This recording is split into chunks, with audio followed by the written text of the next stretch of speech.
नुकत्याच झालेल्या मनपा निवडणुकीतील राजकीय वादातून भाजपा नगरसेवकांनी तरुणाला कार्यालयात डांबून अमानुष मारहाण केल्याचा धक्कादायक प्रकार उघडकीस आला आहे। या प्रकरणी संबंधित नगरसेवक आणि त्यांच्या काही साथीदारांच्या विरोधात वालीव पोलीस ठाण्यात गुन्हा दाखल करण्यात आला असून परिसरात संतापाची लाट उसळली आहे। तक्रारीनुसार निवडणुकीदरम्यान शिट्टीच्या म्हणजेच बहुजन विकास आघाडीच्या प्रचारात सहभाग घेतल्याचा राग मनात धरून संबंधित नगरसेवकाने तरुणाला जबरदस्तीने आपल्या कार्यालयात नेले। तेथे 4 ते 5 जणांच्या उपस्थितीत त्याला मारहाण करण्यात आली। लाकडी दांडक्याने पाठीवर आणि पायांवर प्रहार केल्याचा आरोप असून घटनेदरम्यान धमकावल्याचंही नमूद करण्यात आलं आहे।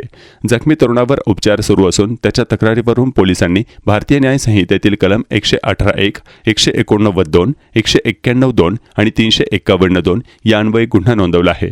घटनेनंतर राजकीय वर्तुळात खळबळ उडाली असून सत्तेचा गैरवापर केल्याच्या आरोपामुळे वातावरण तापले आहे। पोलिसांनी पुढील तपास सुरू केला असून संबंधितांकडून चौकशी केली जात आहे।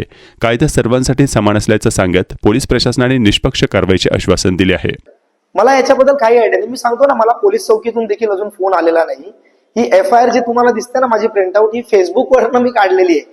बोलता पोलीस चौकीतून फोन आला असता, मला बोलून गेलं असतं, शहानिशा केली असती तर तो विषय, अर्थात ते बघा, ते प्रत्येकाची पद्धत असते काम करण्याची। पण मला अजून पोलीस स्टेशन मधून ऑफिशियल काय फोन वगैरे आलेले नाहीयेत।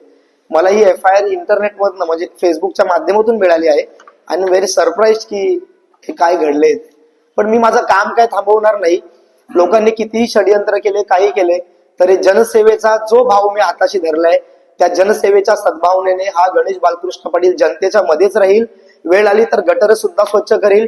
वेळ आली तर इथे जी कायदा सुव्यवस्था लोक तोडतात त्या तोडीसाठी जी काही कायदेशीर कारवाई करायची आहे त्यासाठी देखील मी अग्रेसर राहील। मग ते गांजाचं स्टिंग ऑपरेशन असो किंवा गांजा पकडण्यासाठी जी प्रक्रिया असो, माझ्याकडे अंमली पदार्थाचं जे मोहीम सुरू केले ती देखील मी थांबवणार नाही। याच्यासाठी मी पोलिसांना देखील तेवढंच सहकार्य करेन। मी काम मात्र माझं थांबवणार नाही।